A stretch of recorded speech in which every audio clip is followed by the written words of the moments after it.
ici Dorine, Et Cyril, des investisseurs sereins. après plusieurs années de travail en tant qu'ingénieur, nous nous sommes lancés en investissement immobilier. Après 5 années d'acquisition, nous étions devenus libres financièrement. Dans ce podcast, nous vous partageons les stratégies et les bonnes pratiques pour développer votre intelligence financière. Dans le but non seulement d'être plus riche sur le papier, mais avant tout pour devenir plus libre et plus heureux. Alors, ouvrez grand vos oreilles et préparez-vous à atteindre vos objectifs. Exploser sa renta grâce aux cabinets médicaux avec Marie. Hello les investisseurs sereins, j'espère que vous allez bien. Aujourd'hui, je suis toute contente parce que je vais découvrir quelqu'un que, en réalité, je ne connais que très très peu.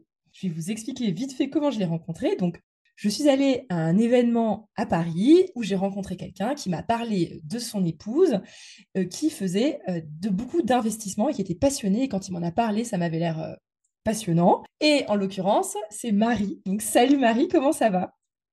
Salut Dorine, merci beaucoup de m'avoir invitée sur ton podcast.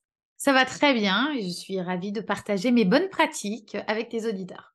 Eh ben, je suis trop contente. Donc, en l'occurrence, Marie, c'est une investisseuse, comme elle m'a dit juste avant qu'on démarre l'enregistrement, que elle, il y a des gens qui font de la musique, il y a des gens qui font du sport, il y a des gens qui font, je sais pas, de la peinture. Et elle, en fait, son activité, on va dire, extrascolaire, c'est l'immobilier.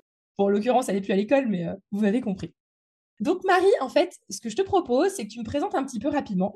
On laisse un petit peu le mystère, même si avec le titre, vous avez quand même compris qu'il y allait y avoir des cabinets médicaux en jeu. Mais du coup, j'aimerais bien avoir, Marie, une petite présentation de toi, d'où tu viens, où tu habites, un petit peu les grandes lignes, sachant que je vais découvrir en même temps que vous, les auditeurs, parce qu'en réalité, je connais très très peu de choses de Marie, à part le fait qu'elle ait investi dans des cabinets médicaux. Donc, on démarre au point zéro. Alors moi, avant toute chose, le plus important, c'est que je suis bretonne et très fière de l'être. Expatriée à Versailles, à côté du château, voilà, de force par mon mari. Mais du coup, je suis bretonne, originaire du Finistère Nord et je suis issue d'une famille de militaires, puisque mon père est militaire. Donc, grâce à lui, j'ai eu la chance de beaucoup déménager. Et je dis bien la chance, parce que souvent on voit ça comme un handicap. Et moi, j'ai vu ça comme une chance. Et donc, on a beaucoup déménagé, un peu vécu à l'étranger, etc., etc. J'ai 3 super grands frères et une super maman qui a fait 4 enfants en 4 ans. Voilà. Donc, qui ne travaillait pas et qui a repris un boulot à l'âge de 50 ans et qui est AESH. Elle aide les enfants en situation de handicap dans les écoles. Donc, autant te dire, pas du tout d'éducation entrepreneuriale. Voilà, moi, on m'avait dit, mon père est officier, donc il gagne bien sa vie, c'est très bien. Genre, c'est le top de la réussite. Donc, pour moi, gagner 3 000 € par mois, c'était genre extraordinaire. C'était vraiment le the gold. Et puis, on achète sa résidence principale. Mes parents ont acheté leur résidence principale. Et puis, le reste, non, non, non, non, c'est trop risqué. Ah, non, non, c'est trop risqué. Voilà comment j'ai été élevée. Attends, alors j'ai un petit truc que j'ai envie de revenir, Vas-y. qui m'a dit que je trouvais intéressant, c'est le fait que tu trouvais que c'était une chance de beaucoup déménager. Ouais. Et j'aimerais juste que tu m'en parles rapidement parce que je trouve que c'est super intéressant de comment tu as vécu ça. Alors, moi, j'ai adoré, mais depuis toute petite, en fait. Et mes frères aussi. En fait, on changeait de ville tous les 2 ans. Donc, tous les 2 ans, tu repars à zéro. Donc, tous les 2 ans, tu dois te refaire à une nouvelle ville, à un nouvel appart ou à une nouvelle maison. Peut-être de là vient l'immobilier, d'ailleurs. Et mon sens de l'orientation vient de là, ça c'est sûr. Et en fait, tu repars à zéro, mais du coup, tu repars avec une page blanche. Donc, tu peux réécrire ton histoire, entre guillemets. À l'école, tu recommences. Bonjour, je suis Marie, nanana, nanana. Donc, tu as une base, hein, j'ai 3 grands frères, nanana, parce qu'ils sont, vu qu'on était tous proches en âge, on était toujours dans les mêmes écoles. Mais sinon, tu repars à zéro. Et en fait, il y en a qui disent, ah oui, mais tu perds tes amis, etc. Ouais, mais non, en fait, oui, mais t'en refais des nouveaux. Et les anciens, le monde est petit, donc tu les recroises. Donc, moi, j'ai toujours trouvé ça génial. Bon, après, ça devenait un peu compliqué, en fait, j'ai vécu au Togo. Et quand je suis revenue du Togo en 5e, j'ai atterri à Malakoff. On m'a mis dans un établissement privé, machin. Je suis restée 7 jours. Je suppliais ma mère de me retirer. C'était horrible. Et en fait, tu as vécu en Afrique, tu as vu la pauvreté, tu as vu les vrais problèmes des gens et tu débarques avec les petits gosses de riches, là. Et là, tu es là, mais où est-ce que je suis? Donc après, on m'a mis dans un truc public. Je suis restée 1 trimestre, j'en pouvais plus. Je me battais tout le temps. Ma mère était convoquée tout le temps, elle savait plus quoi faire de moi. Et en fait, j'ai fini en internat. mais par choix, à la maison d'éducation de la Légion d'honneur, où là, on t'explique que tu dois faire des études, tu dois être brillante, tu dois travailler, mais non pas pour réussir ta vie, mais pour faire une bonne épouse et avoir de la conversation pour les amis de ton mari que tu recevras à manger. Ah, c'est Voilà. génial. Enfin, c'est Voilà, génial. j'ai C'est 34 ans extraordinaire, et je te jure qu'on m'apprenait ça à l'école. Et, Ah ouais. ouais, et on te rabâche pendant toute ta scolarité que tu représentes les demoiselles de France. Sauf que Ah tu vas dans la rue, ouais. tu vois les demoiselles de France, elles ne ressemblent pas du tout à toi. Hein. Donc voilà, donc j'ai fait mon collège là-bas et après je suis allée en lycée militaire à La Flèche. Et là, c'était les plus belles années de ma vie, mais vraiment. Et je pense que mon côté un peu entrepreneurial est venu de là-bas, étonnamment. Parce qu'en fait, tu fais plein de bêtises au nom des traditions, entre guillemets. Et en fait, on s'est rendu compte avec des copains là, que j'ai revus il n'y a pas longtemps que 9 sur 10 avec lesquels on faisait des bêtises ont monté leur boîte. Voilà. Ah ouais. Ouais, Alors on attends, s'est mais alors aperçu de faut que ça. tu m'expliques, c'est quoi des bêtises selon les traditions? Je connais. Selon les traditions. En gros, si tu veux, tu as chaque classe. C'est un peu, tu vois Harry Potter, où tu as les Gryffondors, les Serpentards et tout. Et bien Ouais. là, tu as différentes classes, les Soulpower, les Delta, les Crassus. Mais c'est un peu le même principe.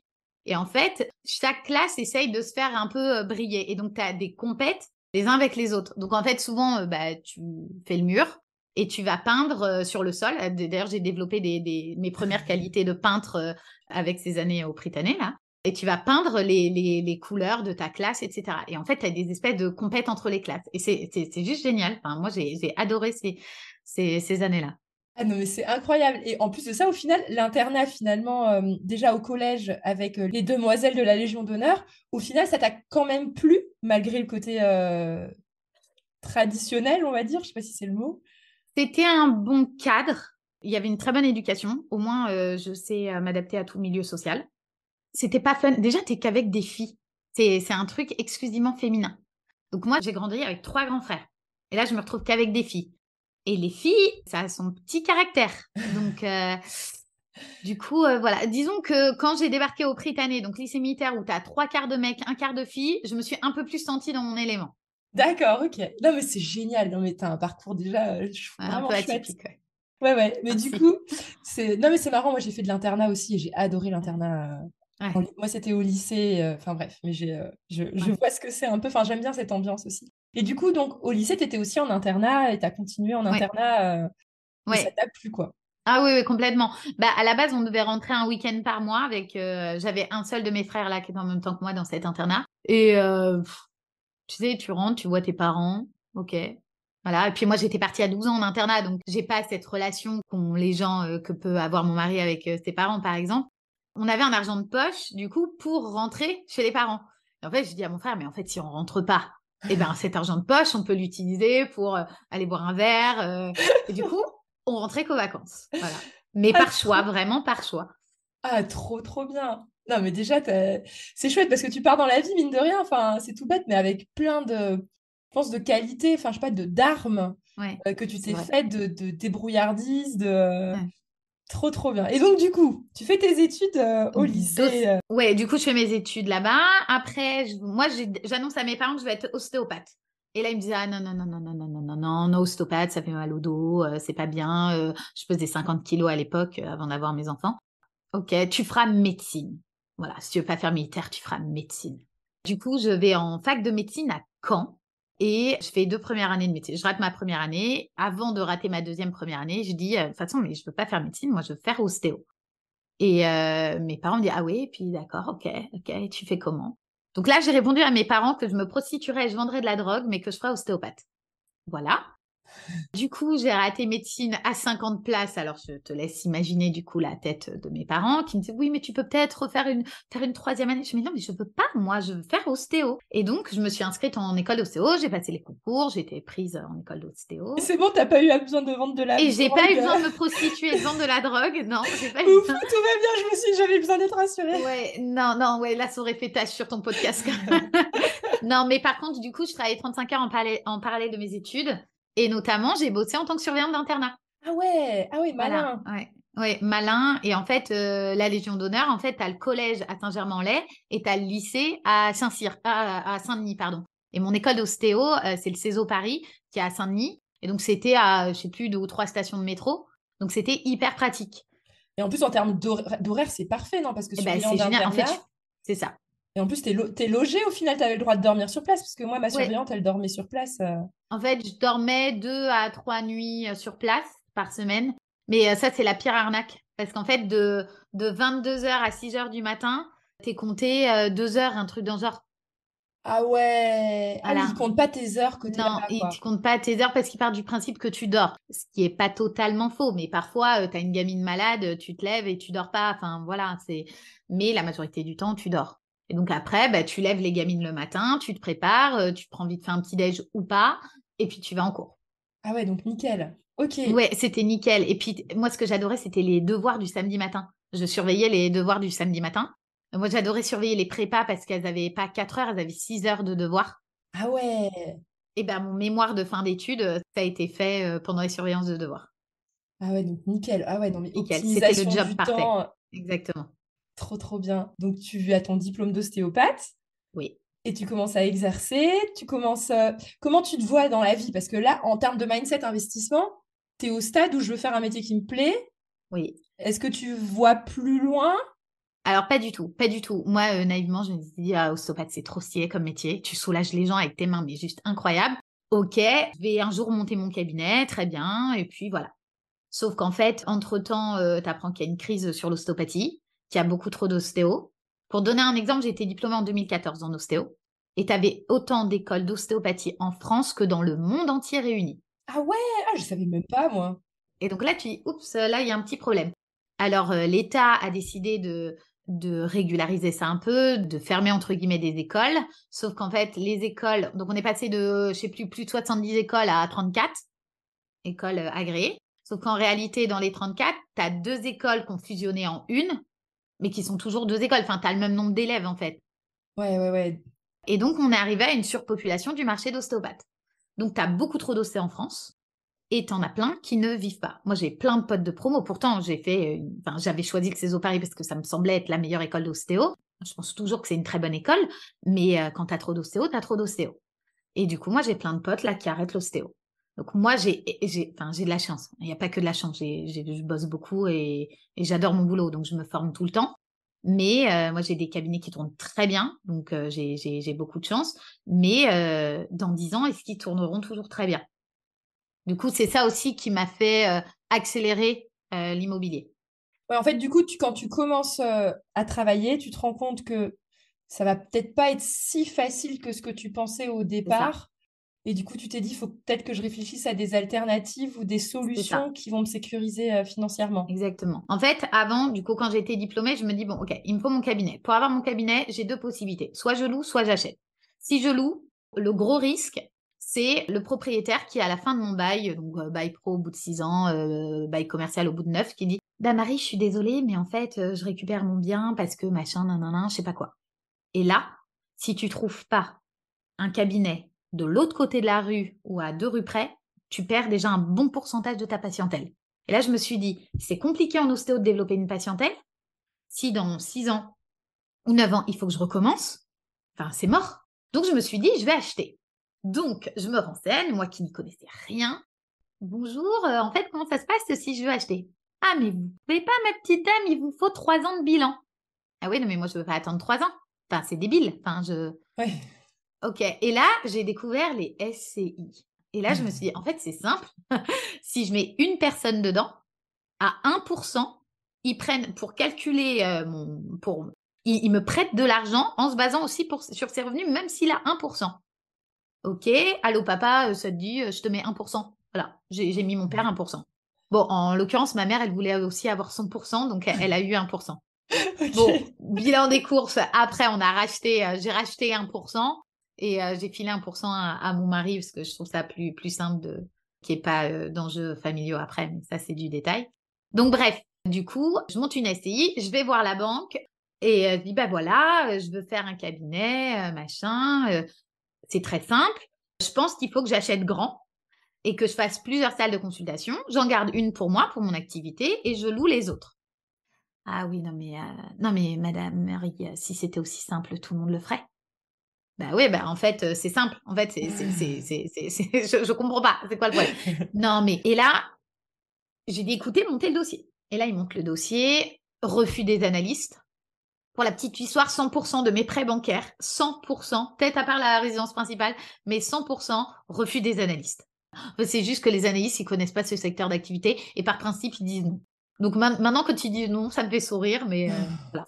Et bref, refus des analystes. Et du coup, je gratte pour savoir pourquoi. Et là, ce projet est jugé trop ambitieux pour une jeune fille de 26 ans. Oh, waouh! Et là, j'ai écrit une lettre à la banque. Et je me suis un peu lâchée. Et là, je leur écris, écoutez, c'est pas parce que les 3/4 des jeunes sont des cassos que j'en suis une. Et qu'à un moment, il faut arrêter. Il faut se dire que parfois, on a besoin que quelqu'un nous tende la main. Et j'estime que la banque dans laquelle je suis depuis 26 ans, 3 mois et 2 jours, je ne sais plus ce que j'avais mis, c'est normal que ce soit elle qui me tende la main. Voilà. Entre-temps, il y a eu un changement de directeur d'agence, machin, hein. Et je suis tombée sur une banquière hyper gentille qui m'a dit, bon, ok, on vous suit. Donc moi, je croyais que c'était bon, mais non, c'était toujours pas bon. Il fallait que j'envoie l'ancien directeur d'agence. Et là, l'ancien directeur d'agence me dit, non mais, vous comprenez, Madame Messager, mais si vous n'arrivez pas à rembourser le crédit, comment on fait? Et là, ça fait 1 heure, je discutais avec lui. Je n'en pouvais plus. J'en avais marre qu'on me prenne pour la petite minette avec le banquier de 60 ans qui me regarde de haut. Je commence à en avoir marre. Et là, je lui dis, bon, écoutez, je vais être très claire parce que j'en ai marre. S'il faut que je fasse du striptease pour rembourser votre de crédit, je ferai du striptease. Est-ce que c'est suffisamment clair? Et le gars, en fait, enfin, le monsieur de la banque, me dit, ok, je vous accorde votre crédit. Et je lui dis, non, mais je ferai pas de striptease. Hein, Et en fait, c'est l'aplomb. En fait, il s'est dit, si à 26 ans, elle est capable de me regarder, du coup, j'ai inversé le rôle de force, en fait. Et du coup, j'ai eu mon premier crédit grâce à une histoire de striptease. Voilà. Ah non, mais c'est incroyable! Mais en fait, mais t'as une force de caractère de dingue et tout, naturelle. J'ai 3 grands frères. C'est pour Bah ça. ouais! Non, mais je me dis, parce que moi j'ai une fille après 2 garçons, là je me dis, si elle a un caractère comme toi, Ouais, ça elle va est être bien bien, partie. t'inquiète. Trop bien. Du coup, ça, c'était le premier cabinet. Et ça, juste pour se rendre compte, c'était combien, tu parles de combien d'euros empruntés du coup pour ce C'était premier crédit? 193 000. Ils ont vraiment insisté pour que je fasse 10 000 euros d'apport que je n'avais pas. Et j'ai ma fabuleuse grand-mère qui me les a prêtés. Et je payais les frais de notaire. Donc, je pouvais payer les frais de notaire. Ça représentait 15 000. Ouais. Mais j'avais pas en plus 10 000. Enfin, j'avais bossé tout le temps pour mettre un peu de côté pour les frais de notaire. Mais du coup, je pouvais pas. Et encore, sur les frais de notaire, je crois que ma grand-mère, elle m'a prêté un peu aussi. Donc du coup, c'était 193 000. Et Oui. toi, dans tes projections, tu t'étais dit, elles se sont avérées réalisées comme tu pensais, tes projections? Beaucoup mieux. Beaucoup mieux Ah parce qu'en ouais. fait, j'avais calculé la location sur des salles à temps plein. Et en fait, j'avais une petite salle de 13 mètres carrés. Je sais plus combien je comptais la louer. Je vais dire n'importe quoi. J'ai 700 euros. Parce que c'est dans le 77. C'est à côté de Melun, le cabinet des tournesols à côté de Melun. Dans une petite ville qui s'appelle Nandy, si tu veux. Donc, le prix au mètre carré, bah, tu loues, c'était 1006 du mètre carré. Donc, petite salle de 13 mètres carrés que je comptais louer, je sais pas, 500, 700 euros, je sais plus. Et ben, en fait, elle me rapporte plus de 1000 euros. Parce que tu fais pas du mensuel, tu fais quoi? Tu fais à la journée? En fait, non, c'est mensuel, mais cette salle est partagée entre 3 personnes. En fait, j'ai une psychologue, une diététicienne et une psychomotricienne. Donc, en fait, un coup, j'en ai une qui est là 2 jours. Ça doit être... c'est 2 jours, 2 jours, 2 jours, les filles. Ok, et elles s'organisent entre elles ou c'est toi qui fais des contrats à chaque fois pour chacune d'elles? On fait des contrats. Il y en a une qui loue lundi et mercredi, l'autre mardi, jeudi et l'autre vendredi, samedi, par exemple. Ok, et ça, tu as un contrat avec chacun d'entre elles. Ok, parce C'est que ça. j'ai des amis justement qui font aussi ça et ils font pareil. Ils louent à la journée, mais donc par exemple, quelqu'un prend tous les lundis ou tous les mardis et du coup par salle pour chaque salle. Et du coup, dans ce cabinet, tu as combien de salles? 4. Ah ouais, non, mais c'est énorme parce que alors si tu fais 4 000 euros d'entrée d'argent, enfin, je fais un calcul rapide, hein, mais Ouais, c'est ça. pour aller. Et t'as fait beaucoup de travaux? T'as fait quoi? T'as visité J'avais bien fait sans 30 trop de 000 euros de travaux? travaux. Ah ouais, donc là, t'es bien là. Ah Ouais, ouais. ouais, je suis bien. Bah, sur celui-là, la renta, ça fait, j'avais calculé, c'est un peu plus de 18%. C'est le bien qui a la meilleure renta. Je me pose des questions. Comment tu as fait pour choisir la localisation? Tu t'es dit, bah attends, quitte à ce que j'achète moi, j'achète dans le meilleur endroit que je pense pour C'est ça. ma pratique. Et est-ce que tu as visité des appartements ou tu as aussi visité des locaux commerciaux en bas? Enfin, comment tu as choisi ton bien? Ce sont des très bonnes questions. Alors, déjà, pour choisir le lieu, donc moi, je te dis ostéo, j'ai compris à la sortie de mon diplôme que ostéo, ça allait être galère. Donc, je voulais la ville où il n'y avait pas trop d'ostéo, où je pouvais développer mon activité. J'ai fait une étude de marché sur 40 départements parce que, voilà, j'avais déménagé, à part la Bretagne, mais je voulais pas particulièrement y vivre. Enfin, j'adore la Bretagne, mais pour moi, c'est synonyme de vacances, donc j'avais pas envie d'y vivre. Donc, j'ai fait une étude de marché sur 40 départements. J'ai quelques villes qui sont sorties du lot. Et je suis hyper proche de ma grand-mère. Et donc, je l'ai régulièrement au téléphone, quasiment tous les jours. En gros, ce qu'elle me dit à chaque fois, ouais, qu'est-ce que tu fais? En gros, qu'est-ce que tu dois faire aujourd'hui? Et un jour, je lui avais dit, ah, il faut que je choisisse une ville, il faut que je monte mon cabinet, machin. Et elle me dit, un jour, elle m'appelle, elle me dit, Marie, alors c'est bon, t'as choisi ta ville. Je dis, non, mais j'ai pas eu le temps, machin. Le lendemain, bon, t'as choisi ta ville. Et là, je me mets sur seloger.com et je vois une pub sur Nandy. Je dis, mais c'est ridicule comme nom de ville, ça, Nandy, les dandys à Nandy. Sauf que je reprends mon étude de marché et je vois c'était surligné en jaune les villes à fort potentiel. Parce qu'en gros, il y a 6 000 habitants, 7 000 habitants, et du coup, il n'y avait pas d'ostéo. Et donc, je me suis dit, génial. Donc, j'ai dit à ma grand-mère, c'est bon, j'ai choisi, je vais à Nandy. Elle me dit, c'est où? Alors, attends, je regarde où c'est. Tu vois. Je vois que c'est dans 77, pas très loin de chez moi. J'habitais Paris à l'époque. Je me dis, bon, bah, ok, super. Je me dis, je vais chercher des bureaux, parce que les bureaux, c'est moins cher. Enfin, du moins en province. Ben oui, mais il n'y a pas de bureau. Il y a 0 local commercial, il n'y a rien. Et après, je me dis, bah oui, mais est-ce que je peux transformer un appart en cabinet? Et en fait, il faut savoir que c'est hyper facile de transformer un appart en cabinet, sauf si tu habites à Paris ou dans le 92 et 93. Sinon, c'est hyper facile. Tu déposes une demande en mairie et easy. Donc, je visite un appart, ça convient pas, et je visite ce deuxième appart où je m'entends hyper bien avec les propriétaires. C'était un couple avec enfants qui quittait toute la région parisienne pour aller ouvrir une boîte de nuit à Poitiers. Ils bossaient en mairie en plus, donc rien à voir. Ils étaient un peu pressés, donc ils ont baissé le prix et puis le prix était très correct, quoi. Donc, et voilà, et j'ai signé ça. Et toi, en termes de négociation, tu étais à l'aise? Enfin, J'ai vécu en Afrique. Ah ouais, d'accord. J'ai vécu en Afrique. Et sur le marché en Afrique, tu marchandes. Si tu marchandes pas sur les marchés en Afrique, je me rappelle au début, le gars me disait son prix, je disais OK. Et là, le gars il me disait, non, je te vends pas. Parce qu'en fait, c'est un jeu, c'est culturel. Si tu négocies pas, en fait, c'est pas cool pour eux, en fait. Tu es obligé de négocier. Et moi, j'adore négocier. Le problème, c'est que quand j'ai été petite et qu'on est rentré d'Afrique, je négociais chez le médecin. Le médecin, tu négocies pas ses tarifs. Déjà qu'il est payé que dalle, le pauvre. Alors. Et du coup, voilà. Donc, non, j'étais assez à l'aise pour négocier. Ouais. Ça, c'est trop bien. Tu vois, c'était mais facile. Génial. Donc là, ça tourne. J'imagine tu t'installes. Je m'installe. Mon cabinet tourne très bien en ostéo. L'immobilier très bien. Et du coup, pour les collègues aussi que tu as choisis, tu as essayé de faire une sorte de complémentarité d'activité?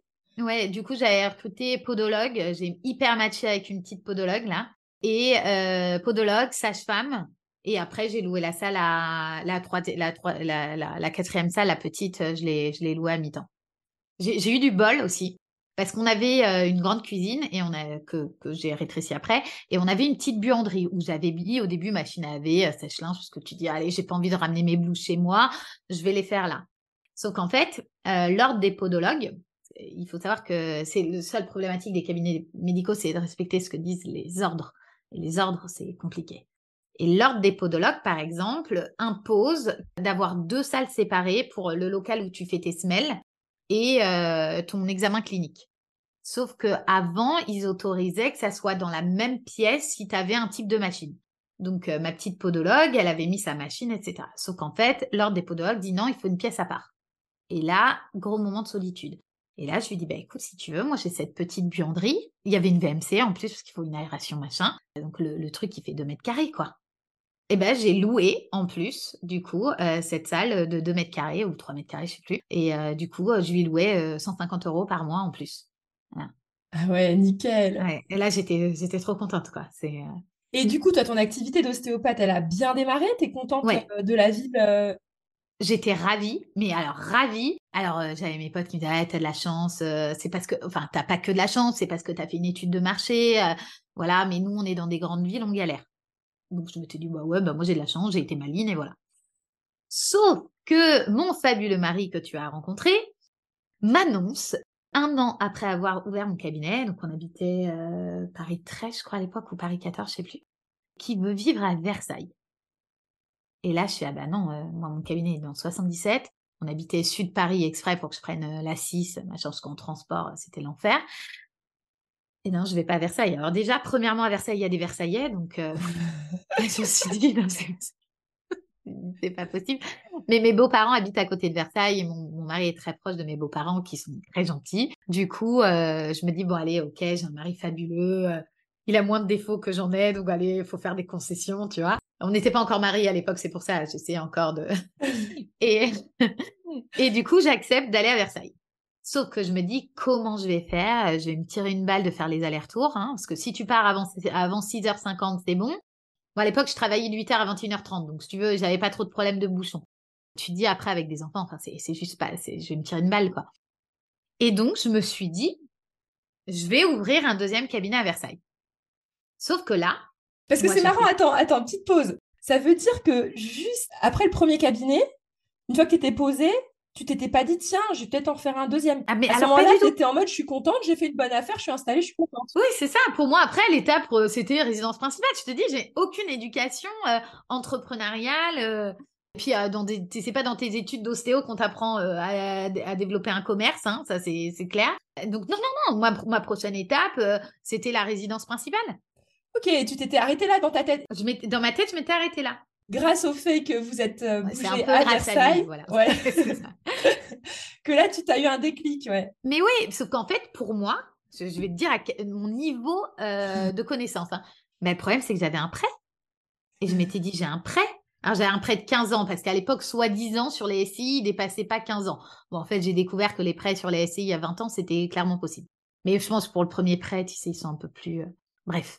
Et du coup, j'appelle ma banquière, Eleonore, je l'appelle, et je lui dis, excusez-moi, en fait, j'ai une question, voilà, je me pose la question d'un 2e cabinet, mais en fait, est-ce qu'il faut que j'attende de la fin du prêt? Est-ce que je le rembourse par anticipation? Comment on fait? Et là, elle sourit, elle me dit, mais Marie, si vous voulez acheter un 2e cabinet, vous l'achetez, quoi. Enfin, vous faites un dossier, on vous prête l'argent. Et je dis, mais je comprends pas. Enfin, j'ai galéré pour le premier, vous vouliez pas me prêter, et là, c'est easy, quoi. Elle me dit, bah là, déjà, vos revenus d'ostéo, ils ont considérablement monté. Votre business, vous avez montré que vous étiez capable de gérer un cabinet, ça rapporte pas mal d'argent. Et donc là, j'ai dit, donc premier bien, je te dis 193 000. 2e bien, j'ai dit, bon, bah, si je vous demande 300 000, vous me les prêtez. Et je lui dis, je veux pas mettre d'apport, hein, vous me faites pas le coup des 10 000 euros, c'est hors de question, je mets pas d'apport. Elle me dit, bah, vous voulez 300 000, on vous prête 300 000. Ok, donc là, je me suis dit, il faut que je trouve un bien.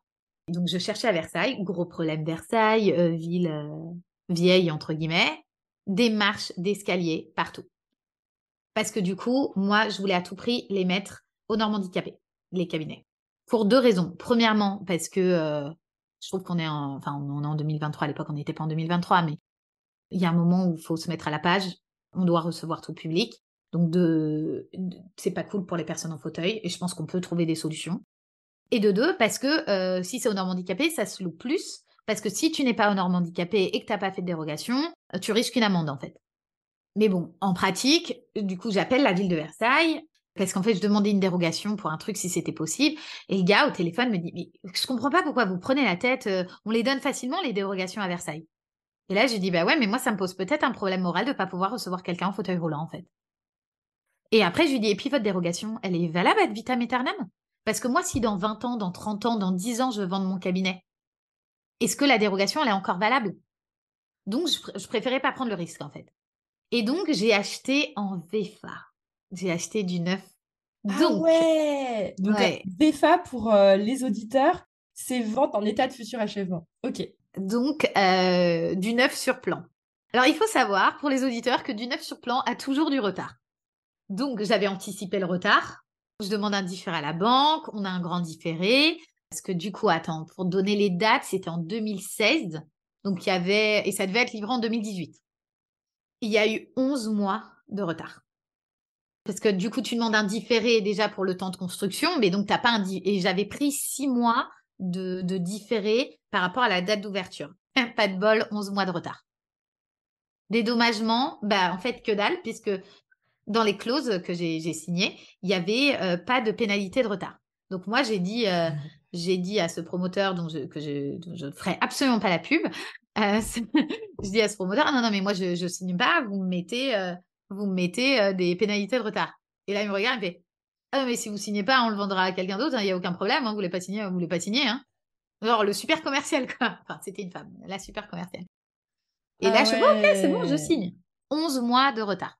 Voilà. Et donc là, en juin, tu rembourses ton crédit et tu es livré qu'en novembre. Et donc, j'ai ouvert 1er décembre. Donc, j'ai ouvert mon cabinet d'ostéo, pour la petite histoire, le 3 ou 4 décembre 2019. Ah et que j'ai du coup ouais. fermé en mars 2020 pour le Covid. Et là, 2 mois de fermeture. Et là, t'es mal, parce que tu as un crédit à rembourser.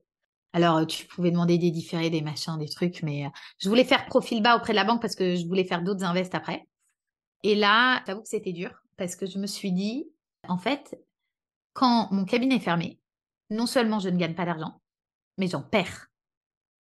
Et là, je me suis dit, je ne veux pas vivre ça. Déjà, étudiante, c'était dur. C'est pour ça que je travaillais 35 heures en parallèle de mes études. Mes parents m'ont un peu aidée, mais ils ne peuvent pas payer. C'est 9 000 euros l'année, des fois 5 ans d'études, plus l'appart à payer. Enfin, tu as 4 enfants, tu peux pas payer ça. C'est pas, enfin, ça dépend des revenus. Mais... Et je me suis dit, non, mais je ne veux pas revivre ça. Et encore, nous, on a eu énormément de chance, les médicaux. On a eu énormément de chance parce que deuxième confinement, on était ouvert. Les couvre-feux, ils ne s'appliquaient pas à nous. Moi, je bossais jusqu'à 21h30. Et donc, en fait, ça a quand même été, pour une première année d'ouverture, ça a quand même été une très, très bonne année, malgré 2 mois de fermeture. Je suis un peu perdue dans les années parce que ton premier invest, tu l'as fait en 2015 à Nandy, c'est ça? 2015, ouais. En 2016, ton futur mari Oui. t'annonce qu'il veut partir à Versailles. Mais tu vois, il y a eu du temps entre l'achèvement et ton début d'activité à Versailles. Du coup, pendant toute cette phase-là, tu as dû faire des allers-retours jusqu'à Nancy pour bosser ou comment tu t'es organisée? Non, non, en fait, il m'a dit, je veux vivre à Versailles. Ah oui, pardon. Il était d'accord d'attendre l'ouverture du cabinet. D'accord, ouais, c'est ça. Donc, vous êtes resté vivre à Paris le temps jusqu'à ce que ton cabinet Oui. soit ouvert. Donc, en fait, il avait cette envie de déménager à Versailles, mais c'était pas urgent, quoi. Il n'y avait pas d'urgence. Ok. C'est ça. Et du coup, on a cherché à peu près en même temps. Donc, le cabinet a ouvert en décembre 2019 et on a dû signer notre résidence principale à Ok. Versailles. On a dû la signer en janvier ou février 2020, Ok. juste avant le Covid. Ouais, parce qu'on devait récupérer du coup les clés en avril et donc Covid. Ok. Et donc, on a récupéré Ok. les clés en juin, on a emménagé en août 2019. Mais Paris-Versailles, ça se faisait bien. Donc, on était encore un peu à Paris quand je travaillais à Versailles. Trop bien. Et donc, du coup, là, tu as mis d'autres personnes dans ton cabinet. Tu as fait tout de suite pour l'ouverture ou tu as un petit peu attendu que ça démarre? Non, parce que du coup, il était plus petit, parce que neuf. Et là, je me suis dit que c'était pas rentable. Que c'était pas rentable comme investissement et qu'il fallait faire du pluridisciplinaire. Sauf que mon mari voulait à tout prix faire du LMNP. Ah, le LMNP, c'est machin. Gna, gna, gna, gna, gna. Donc, on a fait des colocs sur Paris. On a 2 apparts en coloc. Bon, c'est une bonne affaire, tu vois, il y en a un cash flow de 500 euros, si tu veux, sur chacun des apparts. Mais j'étais là, ok, c'est bien, tu as 500 euros par mois, une fois que tu as tout payé, les impôts, les machins. Ok, c'est bien, enfin, c'est bien, mais moi, mes cabinets, ils rapportent beaucoup plus, quoi. Donc, on s'est dit, bon, allez, on fait un autre cabinet. Et là, mon mari a décidé qu'il voulait son propre cabinet. Mon mari, qui n'est pas du tout dans ce domaine-là, comme tu sais. Attends, mais juste pour comprendre, parce que là j'ai encore il me manque une petite brique. C'est que tu veux dire que le cabinet que tu as acheté en VFA, celui-là, en fait, il n'y avait qu'une seule pièce dedans, c'est ça? Il n'y avait pas pour deux Alors, il y en personnes? avait 2 à la base. Il y en avait 2. Je voulais en faire 2. Et en fait, je me suis dit, en fait, j'avais tellement peur que le cabinet ne tourne pas en ostéo, parce que tout le monde m'a dit, oui, tu es dans une grande ville, machin, ça va être plus dur, que j'ai voulu faire une sorte de cabinet, on va dire luxe, mais semi-luxe. Et donc, en fait, j'ai fait un cabinet que pour moi, et j'ai une grande salle de 30 mètres carrés. Ok, ok. Et je ne regrette pas du tout. Enfin, question invest immobilier, bah, du coup, c'est pas rentable. Enfin, je loue à ma SCI, quoi. Enfin, c'est une opération neutre, on va dire. Mais je pense que c'est ça qui a fait décoller aussi mon cabinet d'ostéo. Parce que je recevais les gens dans un beau cabinet, dans 30 mètres carrés, où j'avais vraiment la place de prendre en charge correctement les patients, avec un petit coin enfant, etc. Donc, je regrette pas sur cette partie-là.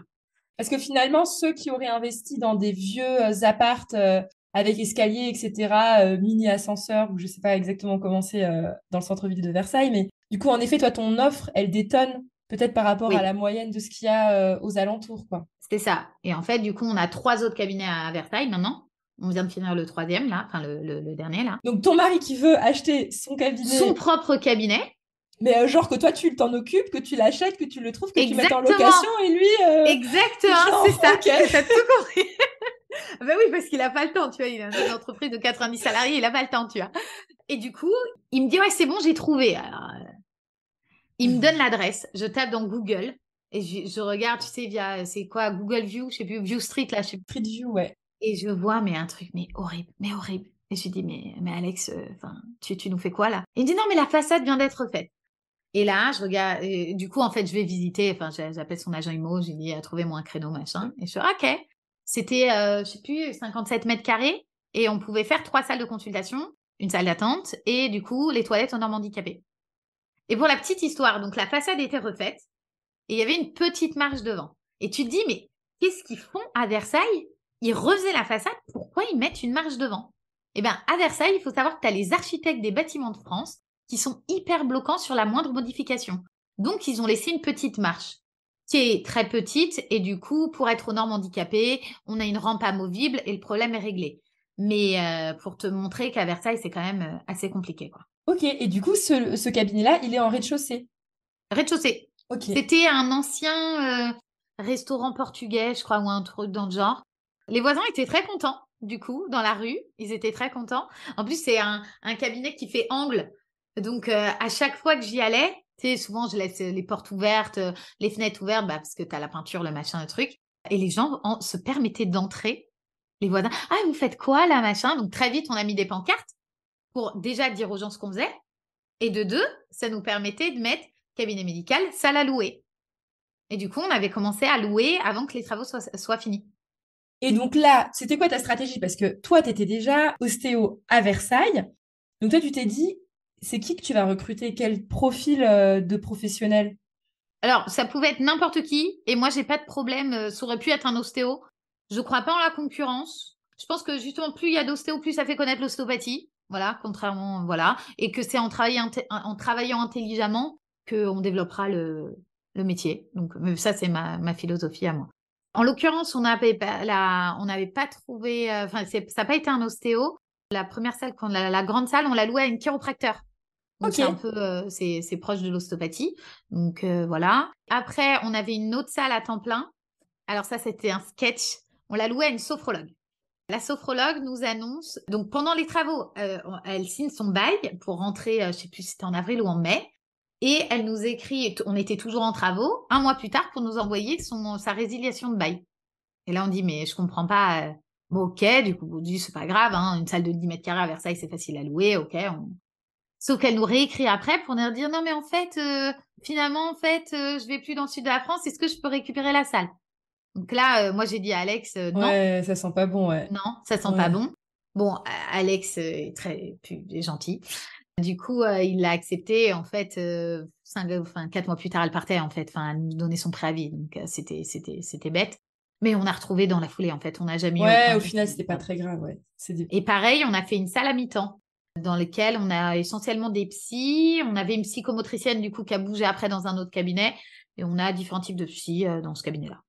Et ça m'intéresse un petit peu ton avis sur le marché des cabinets médicaux.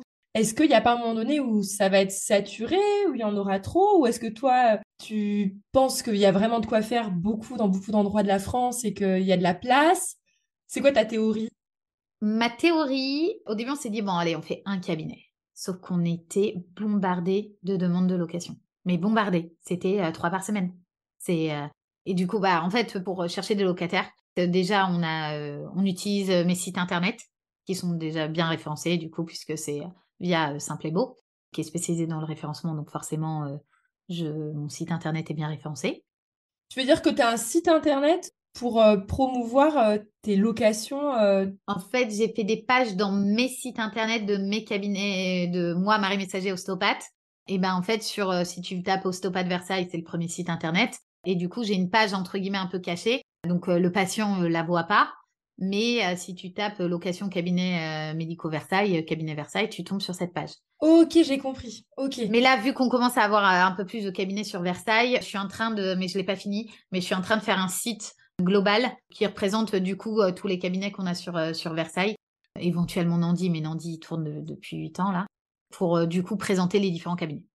Et ça m'intéresse aussi de savoir comment toi, tu penses qu'en tant qu'investisseuse en cabinets médicaux, tu peux mettre en avant intelligemment ton cabinet médical pour qu'il ait une belle valeur ajoutée. Parce que ça me fait penser, d'ailleurs, j'ai une amie pharmacienne qui, juste à côté de sa pharmacie, a investi pour un cabinet médical, mais elle galère à louer. Mais je sais pas, elle, par exemple, elle faisait des salles nues. Je lui disais, mais Voilà. meubles pour que les gens, ils aient juste à poser leurs affaires. Et puis, elle avait la flemme. Et bon, bref, je pense qu'elle m'écoute pas sur le podcast, mais enfin, peut-être, j'en sais rien. Mais en gros, je sais pas, comment toi, tu conseillerais, par exemple, à quelqu'un là qui galère à louer, parce que je sais qu'elle galère à louer son cabinet médical. Enfin, elle galérait, je sais pas, j'ai pas des nouvelles récentes. Mais tu vois, comment elle fait, tu vois? Est-ce que tu fais vraiment un service avec un secrétariat? Enfin, comment tu places le curseur, quoi, Alors, déjà, juste sur le secrétariat, pas de secrétariat. Surtout pas de secrétariat, parce que c'est un coût énorme de charge. Et en fait, tu as des professionnels qui tournent bien, mais tu en as d'autres qui tournent vraiment moins bien. Et du coup, qui peuvent pas payer. Enfin, ça t'augmente considérablement les charges. Du coup, tu te prives de locataires potentiels. Et puis de l'ère de Doctolib et puis toutes les applications. Oui, c'est ça. Et moi, j'ai Doctolib, mais j'ai aussi un secrétariat téléphonique à distance, en fait. J'ai une plateforme téléphonique ouverte 7 jours sur 7, 24 heures sur 24.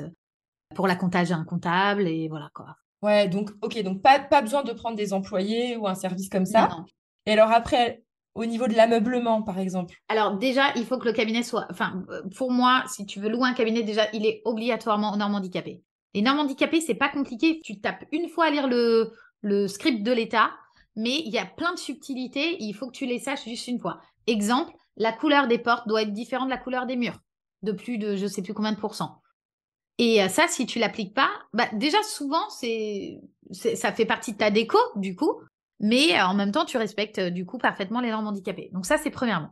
Si ton cabinet n'est pas aux normes handicapées, tu vas galérer à le louer. Ok. Après, il faut que tu fasses une jolie salle d'attente. Il faut que ta salle d'attente ait un wow effect. Donc par exemple, en mettant des jolis tableaux, je sais pas, j'imagine, j'allais dire des coussins, mais du coup, c'est peut-être pas hygiénique. Exactement. Et Comment du coup, tu c'est fais, toute du la coup, problématique parce que tu peux pas mettre de tapis, tu peux pas mettre de coussins, enfin, il y en a qui les mettent, mais donc il faut que tu trouves des chaises qui se lavent facilement en plastique, mais qui sont assez jolies quand même.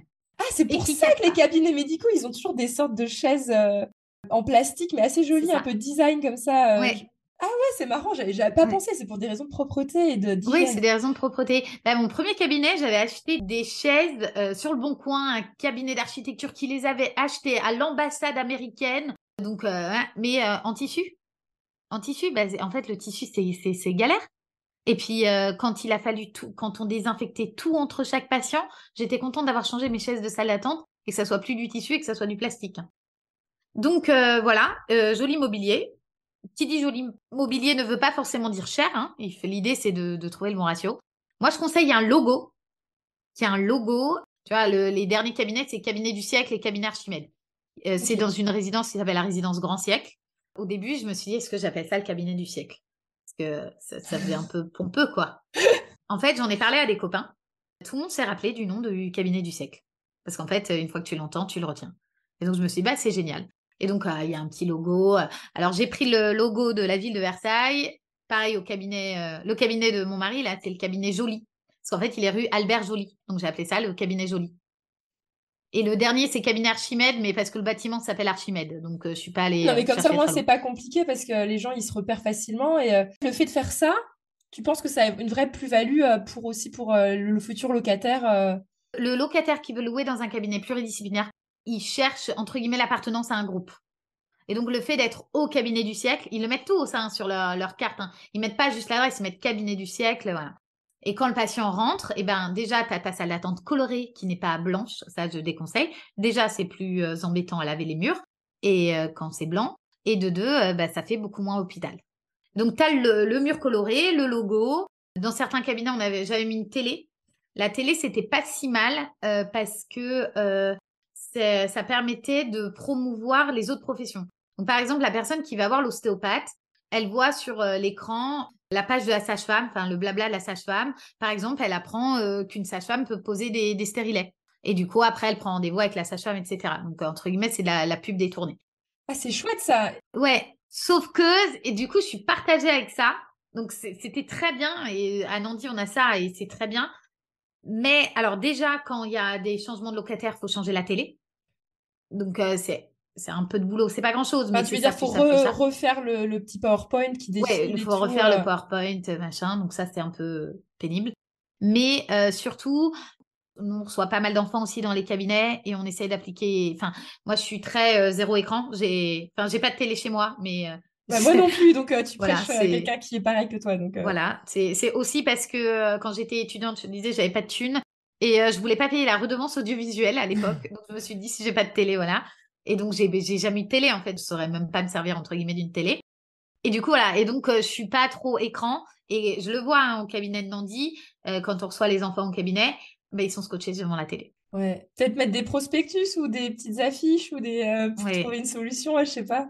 Les affiches, ça abîme les murs. Ouais.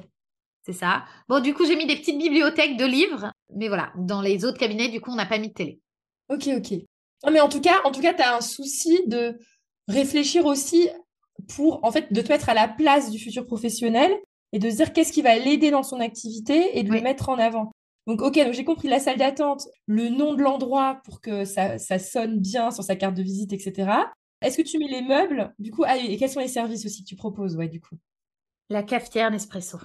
Ok, la vraie cafetière Nespresso. La vraie cafetière Nespresso. Pourquoi la cafetière Nespresso? Parce qu'en fait, je me suis rendu compte que les gens appréciaient beaucoup. Tout le monde ne prend pas de café. Moi, perso, je déteste le café, je ne bois jamais de café. Mais c'est le petit plus. Donc, en fait, on a de l'eau à disposition. Donc, ça peut être de l'eau du robinet, hein.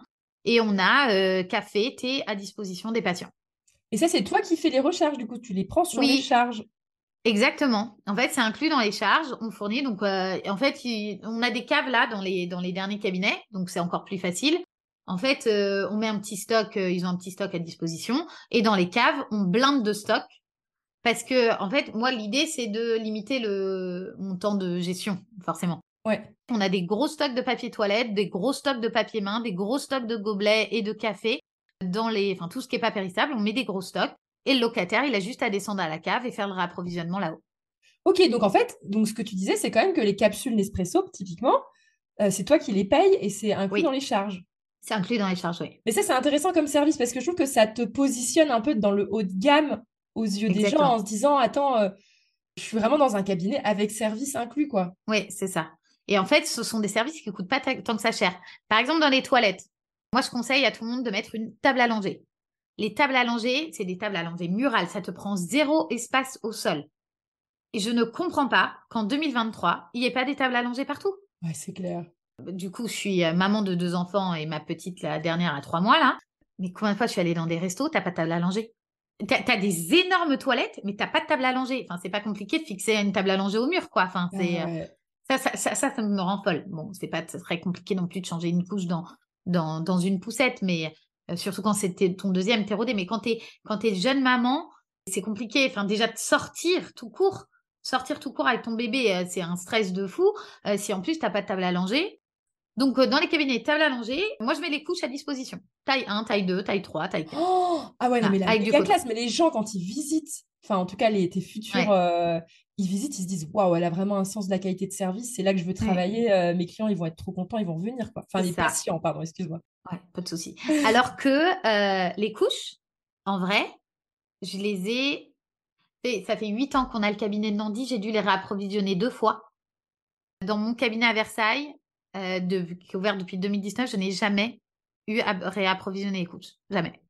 Ouais, parce que les gens, ils osent peut-être pas et puis ils se disent, c'est bon, j'en ai une dans le sac. C'est juste au cas C'est où. ça, souvent les gens, ils ont les couches. Mais le jour où t'as pas ta couche, eh ben, tu es juste contente d'avoir ça à ta disposition. Et en fait, ça fait toute la différence. Et tu mets du coton et voilà. Et du coup, les meubles, alors du coup, dans les cabinets, comment tu fais? Alors, dans les salles de consultation, au tout départ, mon premier cabinet, je ne meublais pas du tout. Sauf celle... Ah si, pardon. La règle, c'est à temps plein, c'est vide. À mi-temps, je meuble. Parce que forcément, en fait, j'ai eu un petit problème. Donc, on apprend. Ouais. J'ai eu une locataire qui a voulu mettre une étagère. Très bien, je l'ai autorisée, machin, elle met son étagère. Elle louait à mi-temps. Quand j'ai ramené quelqu'un d'autre à mi-temps, donc 2 jours aussi par semaine, elle m'a dit: «Est-ce que tu peux me donner les coordonnées de la locataire?» Je fais: «Bah, bien sûr, vous partagez la même salle, il y a aucun problème». Elle me dit: «Non, mais parce que je voudrais voir avec elle pour la location de l'étagère». Ce n'est pas une blague. Tu veux dire qu'elle voulait louer? Ah oui, d'accord, ouais. Voilà. Donc je lui dis: «Bah, tu sais quoi cocotte? Ton étagère, tu me la dégages et moi je vais mettre une étagère». Donc je lui dis: «En fait, je lui ai proposé de la racheter». Tu veux dire que c'est... Ah oui, parce que moi, je pensais que c'était la... Ah oui, non, mais attends, parce que moi, j'avais compris que c'était la nana qui avait pas l'étagère qui voulait louer à l'autre. Mais en fait, Non, non. non, non, non, non. C'est la nana qui avait l'étagère qui voulait lui faire payer la Oui, part d'étagère. C'est exactement. Ah ouais, et oui, donc tu dis, bah, tu Et là, donnes l'étagère et ça va être inclus dans le prix je parce lui que... dis: «Bah, écoute, au début, je me suis pas énervée. Je laisse toujours une chance». Et je lui dis: «Bon, bah, écoute, je dis: «Non, mais tu sais ce qu'on va faire, si tu veux, je te rachète ton étagère et comme ça, on partage l'étagère et basta». Et elle me dit: «Bah, oui, mais non, non, non, mais je vais voir avec elle pour qu'elle me loue». Je fais: «Non, mais en fait, je t'explique cocotte, tu vas me dégager ton étagère là et je vais en mettre une et voilà». Et donc en fait, j'ai remis des étagères et voilà. Donc là, les salles à mi-temps, elles sont louées avec un bureau, une chaise et cetera. Par contre, si je peux donner un petit conseil, attention, notamment au canapé. Parce que, en l'occurrence, j'avais une psy dans un des cabinets qui a voulu mettre un canapé. Moi, gentille, les autres étaient d'accord de mettre le canapé, on a mis le canapé. OK. Sauf qu'une fois que tu as mis le canapé, si les autres locataires partent, eh ben, il faut que tu trouves des locataires qui acceptent d'être dans une salle avec un canapé. Et un canapé, ça prend beaucoup de place. Ah, donc, il faut Donc forcer à mettre maintenant, des fauteuils à la limite. c'est ça. Donc maintenant, dans les cabinets loués à mi-temps, on met que des fauteuils. Et tu continues pour les temps pleins de les louer vides ou est-ce que maintenant tu fais aussi le service de les meubler? Alors, je fais du semi-vide. C'est-à-dire que avant, du coup, je faisais vide, sauf qu'en fait, j'ai découvert que certaines personnes n'avaient pas de goût du tout. Et, et j'en ai une, je tairai le nom, qui m'a mis des meubles, mais de toutes les couleurs différentes. Sa salle ne ressemblait à rien et j'étais dégoûtée. J'avais mis une énergie folle dans ce cabinet, j'étais dégoûtée. Et donc, en fait, maintenant, je meuble partiellement. Donc, par exemple, au cabinet du siècle, on a créé des sortes de petites arches de couleurs avec un plan de travail où tu as la vasque pour se laver les mains, parce qu'on essaye toujours aussi, dans quasiment toutes les salles, on a des points d'eau. Les seules salles où on n'a pas de point d'eau, c'est une salle qui est louée à une psy, par exemple, ou à une orthophoniste. Donc, elle met du gel hydroalcoolique et voilà. Et forcément, le loyer décote. Mais sinon, on met des points d'eau, parce qu'après tout, c'est un cabinet médical. Points d'eau. Et on met des meubles, plan de travail, et t'as des rangements dessous. Et donc, ça habille déjà bien la pièce. Ce qui te permet d'avoir le petit wow effect, je reprends cette expression, quand tu rentres dans le cabinet et que le gars, du coup, ça le motive à le louer. Et surtout que tout ce qui est accroché au mur, c'est quand même pratique qu'au moins eux, ils vont pas commencer à faire des trous, quoi. Au moins, toi, tu as C'est fait ça. tout ce qu'il y avait à faire. Donc, tu veux dire, tu fais tout ce qui est au mur, le meuble vasque, avec Alors, moi, c'est les plans de peinture. travail. Déjà, tout ce qui est peinture. Là, sur les derniers, j'ai mis un petit lait de tapisserie en mode noir et blanc, végétal, etc. pour que ça habille un peu. Ouais. Et après, le problème, c'est que tu peux pas meubler leur bureau parce que tu sais pas leur activité. Par exemple, là, j'ai 2 neuropsys dans 2 cabinets différents, des psychologues qui font des bilans neuro, tu sais, les bilans d'autisme, de troubles d'hyperactivité, etc., de troubles de l'attention. Et elles ont besoin de très grands bureaux. Et donc, en fait, si tu leur mets un petit bureau, elles vont pas être contentes. Donc, Ok. sur les mi-temps, parce qu'au début, une des neuropsies était à mi-temps et finalement, là, elle bascule en temps plein. J'ai acheté des bureaux, et ça, je suis très fière de moi. Sur donc les salles à mi-temps, ce sont des bureaux comme des tables de cuisine que tu peux déplier un pan ou 2 pans. Donc, soit tu as un énorme bureau, soit tu as un demi-bureau, soit tu le fermes complètement et tu pas de bureau. Et du coup, tu as de la place. Et ça, c'est assez pratique. Sur les salles à mi-temps, c'est assez pratique.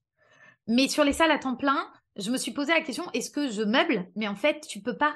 Tu peux pas parce que ça dépend du besoin de la personne. Cependant, là, j'en ai qui, je vois qu'ils ont vraiment du mal à se projeter. Maintenant, je leur dis, ben voilà, moi, je peux vous proposer de vous meubler. Par contre, ça a un coût.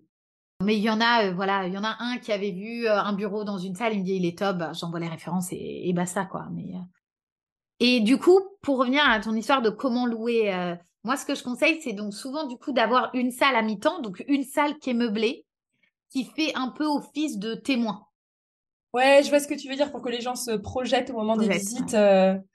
un truc bien, bien meublé et après, ils ont qu'à faire pareil, entre guillemets, dans la leur, quoi. C'est ça.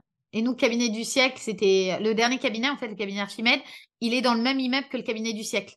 Du coup, c'était hyper facile. Je faisais les visites des travaux quand on était même pas à la moitié des travaux. Et après, je les montais là-haut, parce que cabinet du siècle, on a 5 salles de consultation. Ok. Et cabinet Archimède, on a 6 salles. Et sinon, c'est à peu près la même réplique. La salle d'attente est un peu plus grande, mais c'est à peu près la même réplique. Donc, c'était facile pour eux de se projeter. Donc, ça a été très facile de louer ce cabinet. Et du coup, juste par rapport aux Oui. auditeurs, parce qu'il y a des questions qui me viennent, si t'as aucun diplôme médical, t'as le droit de faire un cabinet médical? Il n'y a pas de règles. Mais je ne C'est une comprends pas question. pourquoi les gens ne le font pas. Je ne comprends pas. En fait, tu as juste quelques règles à respecter. Normes handicapées, changement d'usage du bien, notamment si c'est un appart, que tu as le droit de faire de l'ostéo. Il faut savoir, petit aparté sur les changements d'usage. Quand tu fais des changements d'usage et que tu transformes un appart en commerce, tu as une taxe à payer. Notamment, je ne sais pas si c'est dans toutes les villes, mais à Versailles, tu as une taxe à payer. Mais tu es exonéré de cette taxe si tu fais un cabinet médical. Bah ouais, forcément, parce ils aiment bien les cabinets médicaux. Ouais, ils aiment bien les cabinets médicaux. Ensuite, autre règle, il faut que le règlement de copro autorise les professions libérales d'exercer. Et moi, je conseille aux gens quand même de vérifier que dans le règlement de copro, c'est bien précisé que la pose de plaque est autorisée. La pose de plaque professionnelle. Ah oui, à l'entrée. Tu veux Ouais, dire, pour avec les noms et tout. c'est ça. C'est une de leurs premières questions parce que déjà, c'est plus facile pour le patient de s'orienter quand il arrive. Et en fait, les professionnels sont persuadés que ça leur fera beaucoup de pub. Ça leur fait un peu de pub, mais je pense qu'ils surévaluent un peu le truc. Mais très bien, si tu leur dis, non mais vous inquiétez pas, vous avez le droit de poser votre plaque. D'ailleurs, moi, ce que je fais, c'est que je fais des fonds de plaques. Cabinet joli, cabinet du siècle, voilà. Donc ça coûte un peu cher, mais tu fais des fonds de plaques. Après, eux, ils mettent leur petite plaque dessus. Et dernier truc à respecter quand même, si tu veux faire un cabinet et que tu t'y connais pas, c'est du coup, et les normes incendie. Mais les normes incendie, tu diras, mais c'est hyper compliqué. Mais pas du tout, tu dois juste mettre un bloc issu de secours. Et en fonction de la taille de ton cabinet, s'il fait plus de 150 mètres carrés, je crois, tu as juste 2 pauvres extincteurs à poser. Tu prends une société, elle vient te dire, il y a juste 2 extincteurs à poser, il te les pose. Après, donc ça, c'est à la charge du propriétaire, mais c'est quoi? C'est 300 balles, c'est 300 balles la pose. Et après, tu as l'entretien des extincteurs chaque année. C'est 80 €, je veux dire. Et c'est à la charge enfin, après, ça dépend des sociétés, mais on va dire 80 €. Et c'est à la charge du locataire. Tu le factures au locataire. Donc, voilà. C'est les seuls trucs à respecter. Les normes PMR. Est-ce que la copro ou la mairie autorise? Ah si, vérifier que les interphones sont bien en automatique. Que c'est facile pour le patient, il peut sonner et la porte s'ouvre automatiquement ou voilà, que l'interphone, ça soit pas compliqué. Ouais, tu veux dire qu'avec un code, ça va ou tu veux Ou avec un code, ça va. Voilà. Ou Ok. avec le code, c'est l'idéal. Les codes, c'est l'idéal, mais si tu n'as pas les codes et qu'il faut sonner, essaie de mettre en place une ouverture automatique. Parce que quand tu es avec ton patient, bah, il faut te lever. Je vois la sage-femme qui est en train de poser un stérilet, elle va pas se lever pour aller ouvrir la porte. Ouais, c'est pas viable. Ok, mais Voilà. c'est trop trop intéressant tout ce que tu as dit. J'espère que ça motive. En plus, moi, ma théorie. Alors d'ailleurs, c'est trop marrant parce que toi, tu es fille militaire et là, j'ai encore interviewé une militaire la semaine dernière. Donc, il y a beaucoup de militaires qui investissent, mais par contre, en termes de cabinets médicaux, je veux dire, les médecins et les personnes qui sont dans le paramédical, j'ai l'impression que ce sont les pires investisseurs parce que c'est les gens qui Ce font sont les pires rien du tout, investisseurs. quoi. Ouais. D'où le fait. Mais parce qu'on leur a pas appris. On leur a pas appris, en fait. Ouais. Moi, j'ai découvert que c'était... Enfin, c'est un peu prétentieux de dire ça, mais c'est simple, en fait. C'est pas si compliqué que ça. Oui, il y a deux, trois trucs à voir, IS, IR, voilà. Mais c'est pas si compliqué que ça, en fait. Mais le problème, c'est que c'est pas dans notre éducation de base. T'es fille de médecin, je crois, toi. Ouais. Non? Ma mère, Oui, ma mère c'est était ça. psychiatre, ouais. Bah non, mais elle n'avait pas du J'avais tout un la truc. culture de l'investissement, hein. Elle avait horreur de ça, Ouais. hein. Et même l'argent en général, elle avait un problème, Oui, problème mais avec ça, c'est quoi. souvent les médecins aussi. C'est parce qu'on te dit, voilà, t'es une profession de soins, tu fais pas de pub. Enfin, limite, c'est mal de gagner de l'argent, Ouais, mais en fait, c'est exactement ça. enfin, tu peux aider les gens et aussi gagner de l'argent. Enfin, moi, j'ai pas l'impression de voler mes patients et en faisant des cabinets, j'ai pas l'impression de voler qui que ce soit. En fait, au contraire, je me dis, en fait, je rends service Mais aussi. oui, mais grâce à toi, les gens, ils ont des beaux cabinets médicaux C'est avec ça. des professionnels qui se sentent bien, enfin, bien lotis. Enfin, c'est top. Mais carrément. C'est ce que m'a dit le dernier appart qu'on a acheté là, qu'on a transformé en cabinet. C'était un appart, ça faisait Enfin, la famille, donc c'était suite à un décès, mais la famille avait vécu toute leur vie dans cet appartement. Et du coup, moi, je leur dis, bah, je vais détruire ça, je vais détruire ça, je vais faire ça, machin. Et je leur dis, au moment de la vente, je leur dis, mais ça vous dérange pas, en fait, qu'on détruise là où vous avez vécu, quoi. Enfin, et là, il me dit, bah non, mais en fait, pas du tout, parce que vous allez en faire un cabinet médical ou paramédical, et en fait, on sait que cet endroit va aider les gens. Et donc, le gars était trop content. Et je lui ai envoyé les photos, là, il y a pas longtemps, parce qu'on vient de finir les travaux, là. Et il était hyper ému, en fait. Il m'a remercié, il était hyper ému. Il dit, ah, donc si je comprends bien, dans ma chambre, en fait, il y a tel praticien et tout. Je lui ai dit, oui, oui, tout à fait. Et il était hyper content. Ah non, mais c'est extraordinaire. La question que je me pose, c'est que, donc au final, là, tu en as quand même un petit paquet de cabinets médicaux. Tu en as 4, c'est ça, si j'ai bien compris? 5. 5 maintenant. Avec le mien, 5, voilà. Ah oui, oui. Mais Ah ouais, donc c'est je suis un chouette. petit bébé encore. Et Ouais, alors, mais je me considère comme un petit bébé. alors, super intéressant, parce que si tu dis que tu es encore un petit bébé, c'est que tu veux grandir. C'est Oui, quoi ta non, vision mais du oui. coup? C'est ça qui est intéressant, c'est que toi, tu pourrais te dire, ah bah c'est bon, j'ai fait assez, ou comment tu te vois en tant qu'investisseuse, là vraiment, comment tu te vois dans 10 ans en tant qu'investisseuse, quoi? T'auras Alors, on quoi? avait une règle avec mon mari, on s'était dit un bien par an. Ça fait 8 ans qu'on est ensemble, on a 8 biens immobiliers là. Donc, on s'était dit un bien par an.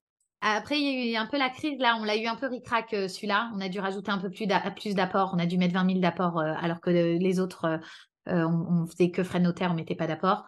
Mais on s'est dit que c'était peut-être entre guillemets le dernier vu qu'on savait pas où s'en était la crise. À chaque fois, je me dis, ah, c'est bon, j'arrête là. Ça, c'est pendant les travaux, quand j'en ai marre. Et tu vois, les travaux on a des petites réserves encore, mais je suis là, je suis en train de tanner mon mari. Bon, allez, on fait quoi maintenant? On fait quoi? Sauf que, du coup, les cabinets médicaux, c'est hyper rentable, mais c'est devenu facile. Ouais, c'est devenu la routine, ouais. Voilà. Et ça me fait moins vibrer. Mais d'un côté, c'est rentable. Ouais, t'as l'impression que t'as juste à ramasser, à te baisser, à ramasser, et tu te dis c'est bête de pas le Voilà. faire, mais ça t'amuse plus, quoi. Voilà, c'est ça. Et du coup, ouais, moi, je me pose la question de l'immobilier courte durée, mais je connais pas assez. Et d'ailleurs, j'ai appris un truc grâce à toi avec ton podcast, Avec Magali, ou avec Magali qui a parlé de RDNA, comme elle ouais. disait. Et je connaissais pas du tout. Et du coup, ça m'a chauffée. Et donc, ouais, j'aimerais bien faire autre chose. Mais je pense que si je suis très honnête, je pense que ça sera pas du tout notre dernier cabinet médical. Ouais. Bah ouais, mais quand t'as un truc qui marche, Ben, en fait, c'est ça. On dit qu'il faut diversifier, mais et puis ouais, ce sont des professions qui sont à faible risque, en fait. Parce que même pendant la crise Covid, bah ouais, tous les cabinets étaient ouverts. bah ouais. C'est, Et par rapport à ta pote pharmacienne là, qui galère à louer, en fait, il faut dans ce cas-là qu'elle cible pas que des médicaux, mais qu'elle cible des paramédicaux. Alors attention à ça, c'est que tu as des règles, genre l'ordre des sages-femmes ou l'ordre des médecins n'aime pas qu'un médecin, par exemple, soit avec un hypnothérapeute. Et certaines professions, c'est toléré, mais c'est pas très bien vu. Les médecins, ça, ils le savent. Donc, mais dans ce cas-là, tu fais un paramède, tu mets psy, ostéo, hypnothérapeute, magnétiseur, litho-énergéticienne. Ma mère est devenue litho-énergéticienne maintenant. Elle s'est lancée un peu dans l'entrepreneuriat, qui n'est pas rentable parce qu'elle fait des consultations de 2 heures à ses patients, mais elle est ravie. Donc voilà. Mais le truc, en fait, en plus de ma copine pharmacienne, c'est que je la trouve super maligne quand même, c'est qu'en fait, elle a fait construire sur un terrain qui était juste à côté de sa pharmacie son cabinet médical. Enfin, son cabinet, je sais pas exactement ce qu'il y a dedans. Je crois qu'elle a mis des infirmières pour l'instant. Et parce qu'en fait, elle veut qu'il y ait des prescriptions pour que les gens, juste en sortant de son cabinet, aillent à sa Oui. pharmacie. Tu vois, il y a toute C'est une brillant. stratégie Ouais. qui a été mise Ouais. en place. Donc, elle veut des gens qui prescrivent. Sinon, elle se dit Ouais, c'est c'est ça, nul, c'est quoi. très bien. Donc, ouais, C'est ouais. très bien. Bon, bref, c'est intéressant, mais je vais lui dire d'écouter l'épisode, Ouais. les petits conseils que tu as donnés. C'est Et qu'elle passionnant. fasse des annonces. Nous, caducée, c'est l'idéal. Hein. Caducée, bon, parfois, il faut payer. Tu payes un peu pour qu'ils te mettent un peu en avant, mais nous, c'est notre grande plateforme pour nos annonces de location, Ok, avec les sites internet. ok. Et tu passes pas par des agences, tu fais toi-même à chaque Non. fois. Ok. Non, et pour la petite histoire, j'ai des potes agents immobiliers, parce que forcément, maintenant, on commence à en connaître quelques-uns. Et un jour, je leur ai dit, ouais, au fait, vous voulez pas gérer un des cabinets, parce que, voilà, parce que j'avais une locataire qui me saoulait, et voilà.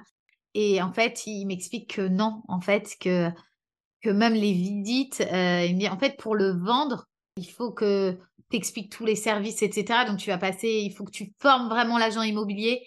Et puis, en plus, franchement, une agence immobilière, Autant sur des apparts, des trucs courte durée, des conciergeries, ok, très bien. Mais là, ton locataire, il reste en fait. Il a développé sa patientèle, il reste. Allez, au pire, tu as un petit turnover la première année.